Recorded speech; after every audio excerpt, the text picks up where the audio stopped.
Hey, Yemi, how you doing today? I'm okay. Excellent. Good to see you. How's your day been so far? I'm quite busy. I've already been to a business meeting from 7:15 this morning. Okay, okay. You know how Then it I is. got back to my desk around 12 o'clock. Yeah, yeah, yeah. Your Okay. day? Yeah, no, I can't complain. I can't complain at all. Like I'm good. I'm good. Yeah. So let the viewers know who you are, what you do, and why you do it, Okay. Yemi.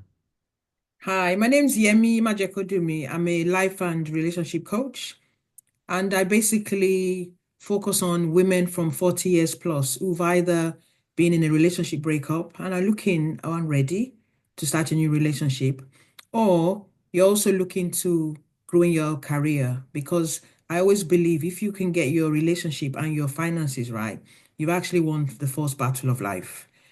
So that's me in a nutshell. You can find me at businessandmarriagecoaching.co.uk. I have a podcast also called Love Waves, and that focuses and explains more about the angle I'm now moving into, which is relationship loss and sharing the tools we learn when we've had a breakup and why and what you gain from the loss to move on into a new relationship. Okay, excellent, excellent. So, like, what was your journey into doing what you do? Like, how did you embark on wanting to work with people with their relationships? What triggered you to want to That's pick that amazing. up as something that you wanted to get involved in? Okay, that's a very, very good question, actually. 10 years ago, I had a misfortune of losing my spouse. So I became a widow. So I became a single lady after 27 years of being in a relationship. So that meant I was on the spectrum of just before 50s, in my 40s. So for a good 2 years, 10 years, I used to encourage widows around the world. I have my podcast, which is Widow Recovery Secrets. And it was also, so people came, talked about their loss. But what I found through my research after 10 years, this last December, is that there's quite a few similarities in when you lose a spouse and when you're in a breakup because it's a grief.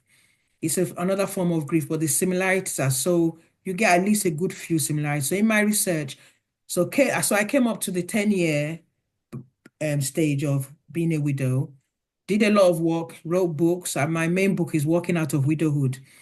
Then I got to a turning point where I started to pick up through my Facebook group, especially that women were joining my group because they'd had relationship breakups.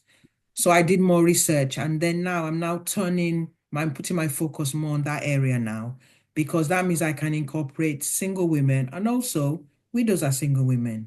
So they come under the same umbrella.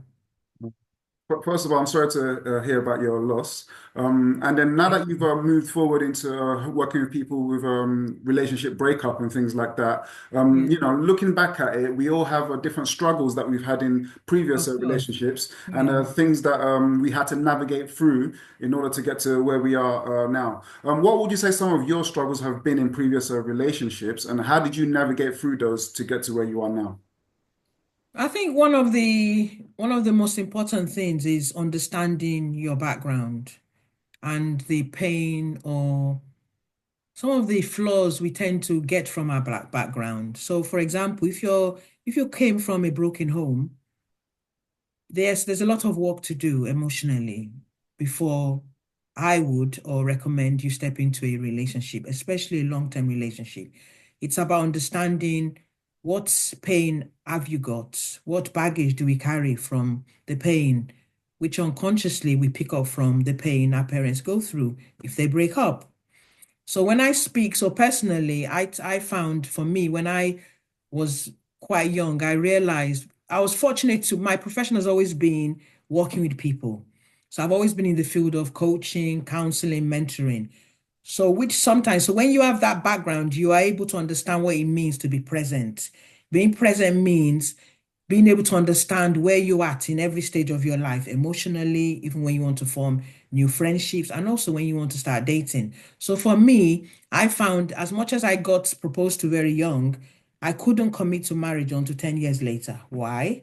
Because I felt there was a lot of emotional work I had to do. And that came from my past. Yeah. Going forward a bit. So now when I did commit to relationship, one of the key things I learned is you have to learn how to forgive in a relationship. If you can't forgive in a relationship, you will have so many grudges you're going to carry, and in the end, there's a chance you're going to break up because there's too much pain. Right, right, right. So, for people that like they're not certain about what it is in their background that is Yes. holding them back, but they Yeah. they do know that there's something wrong. How do they identify what these issues are within themselves in order for them to overcome them and move forward? I think it's very important to get talking therapies. So for example, I would recommend you can actually get a counselor, pay for counseling. You can start to, I love people sometimes, but when you want to get help, you have to be ready. So a lot of us know what to do, but sometimes we're not ready. So if you're not ready, but at least you know it, you need to know when you're ready because you can even get a counselor and you get there. Because when we get counselors, we're the ones doing all the work, especially if it's person-centered. They just prompt you, but you talk, you tell them why you're there. But some of the words you say, they will try and turn it around to get you to talk more. So it's a lot of work and it can also trigger a lot of pain, but you need to get help counseling, grief counseling, coaching.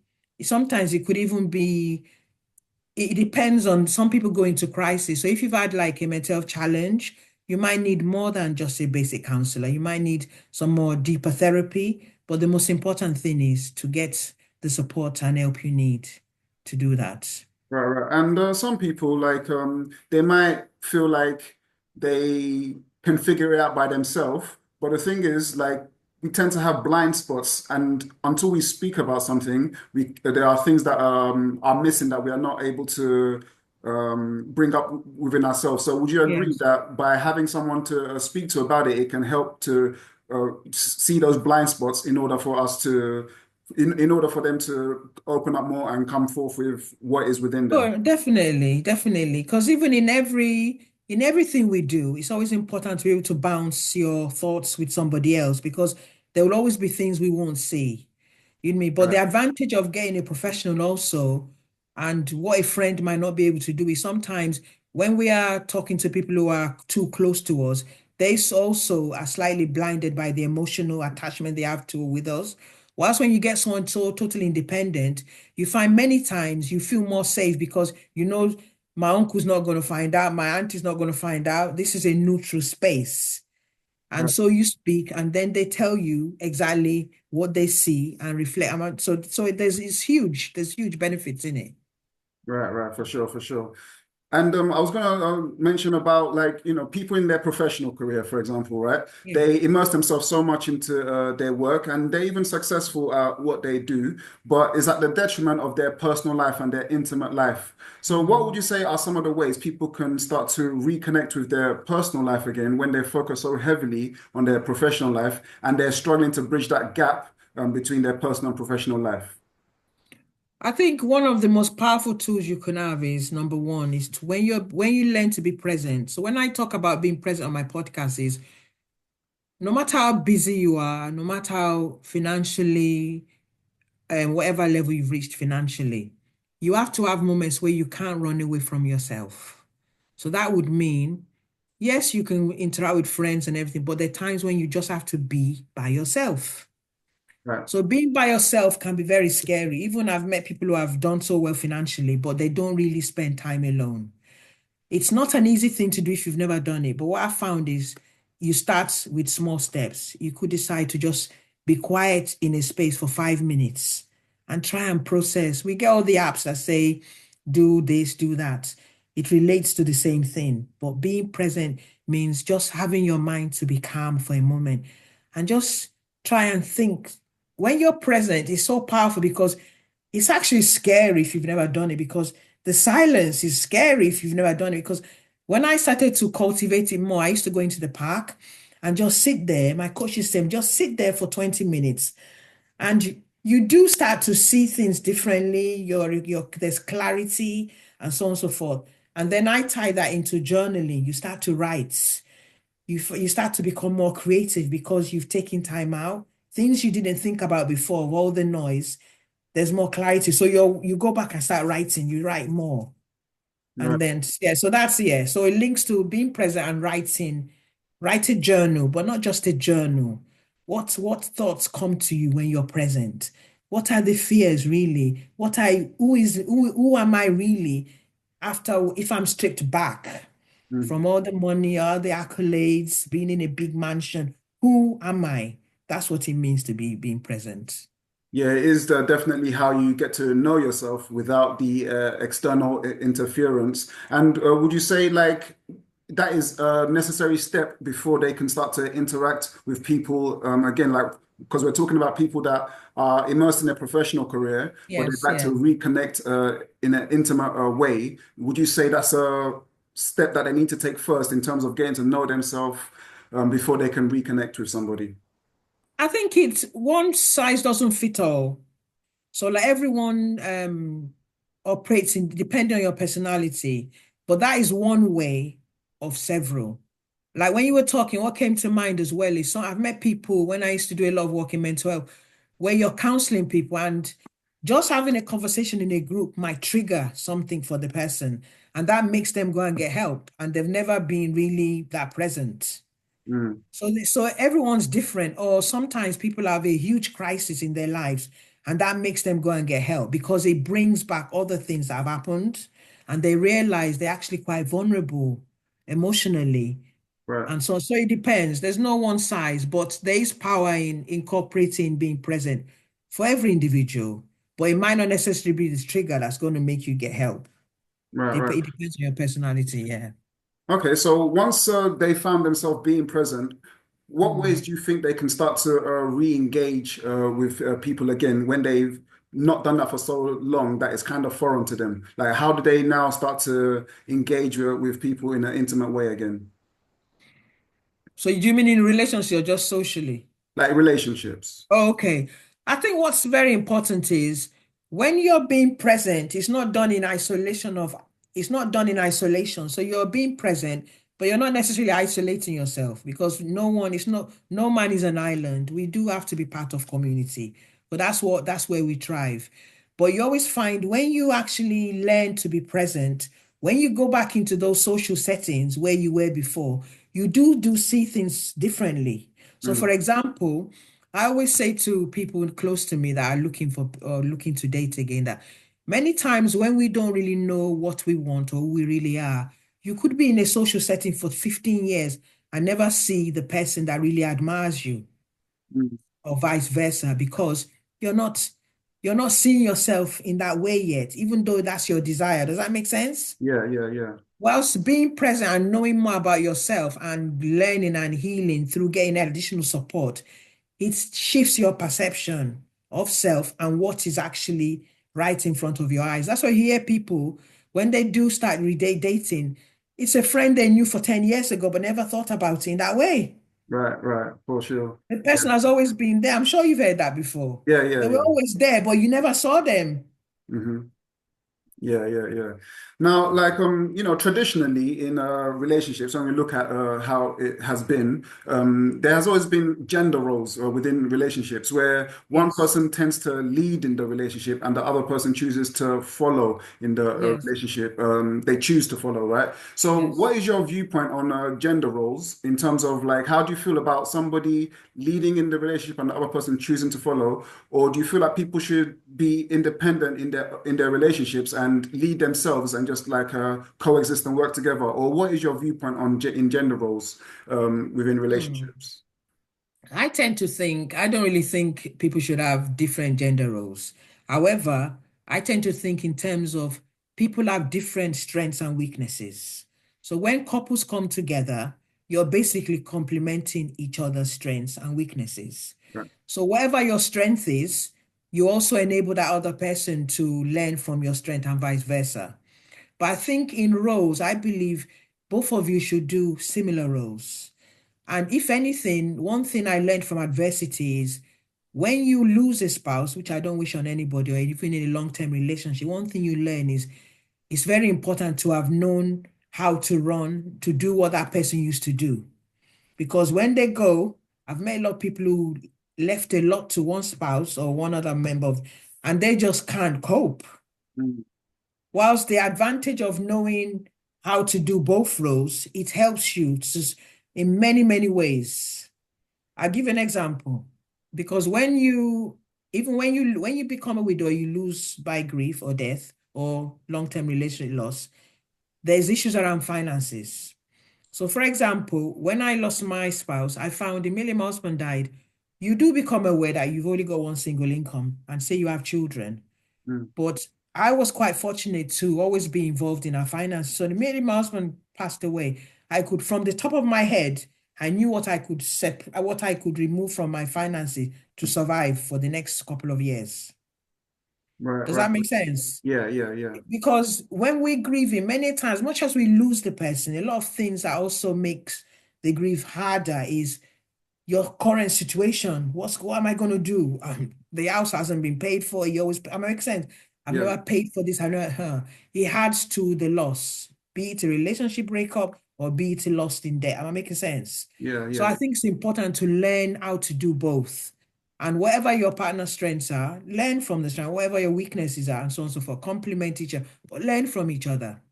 Yeah, yeah, it is definitely important to learn those skills from each other because, like, within a relationship, we're there to enhance each other. So, whilst people are together, they should definitely absorb the best out of each other. But speaking Definitely. about like losses and breakups and things like that, you know, some people feel like, okay, if they've had a loss or breakup, they don't necessarily want to commit to like a relationship in that kind of way because of the kind of trauma that they've Of course. been through, and Mm. they start looking at other styles of relationships, such as a non-monogamy, right? So, Yes. and then also when we look at the in the context of human nature, we go out all the time and we see different people that we're attracted to and things like that. So, in that context, what is your viewpoint on monogamy versus non-monogamy? Well, I'm a woman of faith, so I'm a Christian lady. Okay. So I do understand the fact when people have had a relationship breakup and there's trauma, there would be trauma. And it's very wise for people to be aware that there's always an element of trauma when you lose a love anyway. So I would say it's very wise not to rush into any long-term committed relationship yet. And I've always believed that when you're dating and you're feeling like that, it's always important to inform your other partner that you're just being friends first. No matter how much they see, there's something from the moment you put that in the universe in your relationship, it actually enables you to manage your trauma in a sense because it communicated clearly that you're not ready to go too fast forward. Number two, non-monogamy. Basically, give me a definition of how you're defining non-monogamy so I Okay, can so answer you. non-monogamy is like probably they can have a primary partner or they can have like multiple partners. It could Yes, be yes, yes, polygamy or polyamory, depending yes, on the structure of the relationship. It's yes, anything outside of monogamy is a yes. Yeah, non-monogamy okay. is. Which I did understand you meant, but I wanted you to define it. Okay. It's actually like from a faith perspective, I don't necessarily believe in that, yeah. But even from a non-faith perspective, I just find when I look at the topic of relationships, even one-to-one, is complex enough. There's a lot of work to do to sustain, maintain, and succeed in a one-on-one relationship. So when you're now bringing other personalities in, I just find it very complex. You're creating emotional complexities, you're creating characteristics complexities, you're creating time management complexities. You can even create a lot of confusion as well. Like you need to have a very good diary of how you're going to navigate that road, And also it also makes you wonder where are you emotionally with each of the relationships you're having. I just find it very complex. I mean, going back to a lot of traditional cultures, like in Africa, a lot of, like, for example, my parents are from Nigeria, people did have polygamy relationships. But even as a child, I saw the complexities there. There was always a favored wife. And when there's a favored wife, there's a lot of problems. There's a lot of jealousy amongst the other spouses. There's a lot of jealousy among the children. There's not a sense of unity Mm. because, and so on and so forth. But if that is people's choice, there's freedom of choice in any stage you're at. But I think it's very complex. Yeah, yeah. I would say like relationships in general, like you mentioned, can be complex and it can add to the level of complexity. But when you talk about unity, do you think the monogamous relationship is always going to find a way to be more unified than a polyamorous or polygamous relationship? Not what I know, not necessarily, but what I just mean is when it's a monogamous relationship, one on one, Mm, you're more focused, you mean. And so say for example, there's A and B. The focus is, I'm in an A and B relationship. So you're going to focus on spending time, knowing more about the person, what they like, what they don't like. Yeah. When there's how to resolve conflict, you just know you're focusing on one individual. So for example, now, say like I decide now to have 10 men and there's only me. That means I have to learn about all these 10 people. So I know non-monogamy also means doesn't necessarily mean commitment, doesn't mean long term.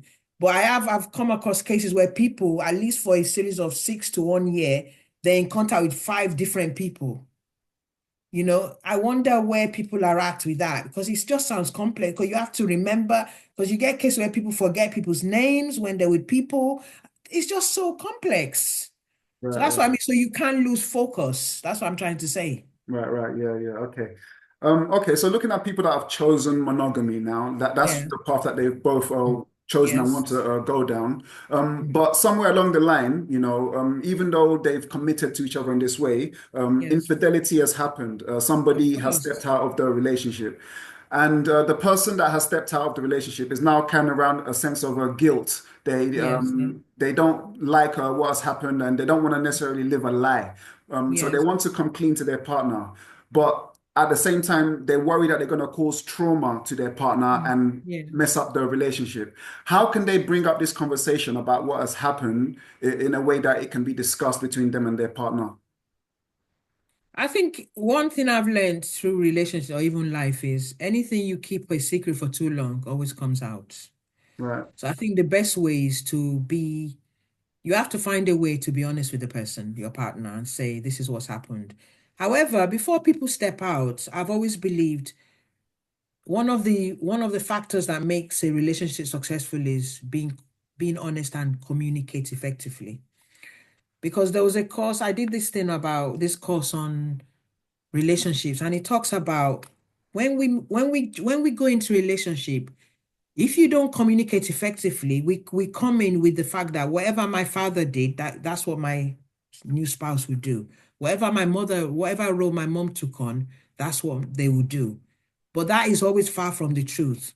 But when you communicate, even before you even commit, if you start setting in place an effective system of communication, before the stepping out happens, there's always other things that are happening that has not been expressed. So, for example, one thing I find a lot when I coach or counsel people is there are a lot of women, for example, they might have been raised in families where intimacy was not spoken about much. So they're now going to a relationship and then they don't really tell or express what their needs are. They don't even know what their needs are because Mm. it's never been a thing that they've educated themselves on or even been able to explore the importance of what makes them aroused or not in their anatomy. Whilst with the man, if you're like that, there's a chance that the man might not be able to communicate or might not feel brave enough to bring it up all the time. But it is something that has to be brought up. If that is the case, you might have to get a third party that can work with you in that area. But anytime when people are stepping out, there's certain things that might already be coming up but are not being resolved or talked about in the relationship. I'm not saying in every case. There's some people that come into relationship and might have an higher sex drive than the other. They Mm. might have communicated it, or the times when a woman is in a period where she's having a child, so on and so forth. But then you communicate with your partner at this time, this is what might not be happening, da da da da da da. And then he says da da da da da da. Am I making sense? Yeah, yeah, yeah. But going to answer your question, I think it's always important to tell your spouse what has happened because it comes out in the end Yeah, for and it sure. even makes it worse. Yeah, yeah, for sure. Honesty is definitely the best policy going forward. Yes, And yeah, if you don't speak on it, like the level of trust can never be rebuilt than if you do decide to speak on it sooner that's it. rather than later. Definitely. But let's say like they have that conversation and the partner that was cheated on is like, Yeah. no, like we're done. Like what you did Mm. is not something I'm going to tolerate and we're Yes. done. So now they now feel like they've been traumatized again from this failed relationship and they don't Yes. know like where they're going to go from here. They now develop trust issues. So going Mm. forward for them, how can they start to get over what has happened to them and how will they open up to trust people again within relationships, or what steps can they take to move forward with their life? Mm. Well, there's two questions here. The first one is when a person shares the fact they've been unfaithful or stepped out. I think many a times anyone who hears that news is obviously going to be shocked and upset. So I believe there always has to be a cooling off period. Okay. And many times when people hurt us, we always have to, when there's a cooling off period where everyone gets to go and sit somewhere or wherever the person, maybe someone leaves the house or whatever, you always have to ask yourself, is what I have worth holding on to? You me, before we even decide to break up. Because I think sometimes when the heads are till a cooling off period for A could be a good 2 weeks. For someone else, it could be 3 months. But I think sometimes we're very hasty to break it all up. But the question you should always ask yourself is, what I've invested in, what am the pros and cons? Is it worth my while? Has it been worth my while? And this stepping out, should I really break it all off because of that one mistake? There are Mm. times it's two mistakes. So there has to be a cooling off period. And then I believe you come back together and have the dialogue. And then if you can't make it, if it's still worth your while to sustain the relationship, you should get someone, a third party, to mediate before you walk away. Okay. Number two, say you decide to break away. Many times when they do break it, when it does break, there's a chance it's happened so many times. So the trust can be a big one. So before you now go into another relationship, you need to get help yourself because you become very insecure when a person has been unfaithful all the time. You hear sometimes also you hear a lot of women when they've got the help also, or men, some people blame themselves, a lot of blame. Is it I what I did? Maybe I didn't feel da. But the bottom line is you need to get professional help before you go into another relationship. Right. Excellent, excellent. Yeah, and for people as well that like we were talking about, they've had a loss or a breakup, or maybe through Mhm. infidelity or something Yeah. unfortunate happened. And for a long time they haven't found anybody that makes them Yes. feel the way they want to feel or they need to Yeah. feel. But somewhere along the line they now find somebody and Yeah. they feel the butterflies and the chemistry that they didn't Yes. realize they can feel, and they're Mm. finally feeling this way. So it's so overwhelming for them that they start to Mm. immerse themselves into this new relationship because everything just lining up perfectly is like the Yes. stars Yes. aligned for them. Mm. Um, Upon immersing themselves in this new relationship, some people can start to lose their sense of self, like we were Yeah. speaking about earlier. So, how Yes. could people immerse themselves into a new relationship that's working for them without necessarily losing their sense of self in the process? I think what is very important, it goes back to being present. Even when you meet someone again and you have all the butterflies, things can really start to move so quickly. But you intentionally have to find time to be away from that person and be present and reflect on what's going on. I Right. think it's very important. So, like, because I've heard people who have met someone within 3 months, they're already thinking of getting married. I think, oh my God, I'm so in love. Because studies show, most of the great researchers in relationships show that this love and butterfly officially lasts till 18 months. Then reality dawns. But before you even get to that, it's important to take time out. So, say you see each other every day, it's important to say, can we just, you might intentionally say, I can't, should we not see each other tonight? I agree on how often you want to see each other. When it's going too fast, you need time away to get your rationale back and see.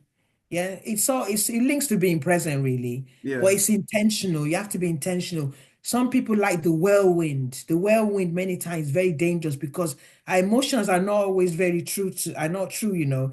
They're actually quite false. The rationale has to always come in and cool things down, and you can do that by taking time out. Yeah, excellent. And you yourself, as a coach, you speak to different people all the time, and you come across different issues that they have. Yeah. And you must learn a lot of things from the different people that you interact with as well.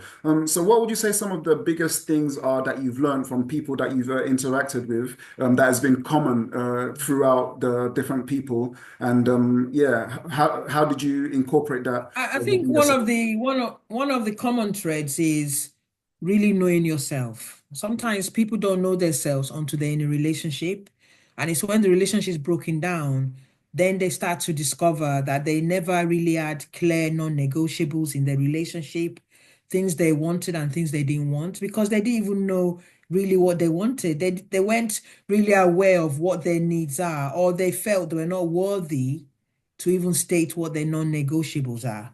So that could be knowing yourself and also unconscious low self-esteem, which also ties in lack of confidence as well. Mm, So like I tend to be, I'm not an ageist, but I still believe as a woman that I don't believe in women going into a marriage or a long-term marriage too young. I just believe you don't know what you want yet. mm, That's my belief. Yeah. You can obviously date someone, but I think you need to grow as an individual first. And that's the same for men as well. I think right, it's very important to know yourself before you can really commit to relationship. right, right. So issues around knowing yourself. And another thing is forgiveness is a big one. Because people carry around a lot of pain and you haven't got help for it, you might find there's a lot of unforgiveness you're still carrying around that you haven't dealt with. So when you go into a relationship, you won't be able to manage how to forgive either, Mm, and that builds a lot of resentment and so on and so forth. right. And then number three, communication. Some people think they communicate, but they're not communicating. They only communicate on the surface. They don't go deeper because there's Mm, an element of fear or yeah. So communication is very, very big. yeah, yeah, So are you communicating really, or am I not? Sometimes people are not really communicating. They only do what pleases each other. yeah. Excellent, excellent. Well, Yemi, thank you so much for coming on. Thank you so That's much for okay. everything that you've shared. Where could people find you, find out more about you, and find out more about what you do? You can find me at businessandmarriagecoaching.co.uk. Excellent. Or find my podcast on Spotify, which is Love Waves, and I've got another podcast for widows, Widow Recovery Secrets, on most at least 11 or 12 streams. You'll find me there.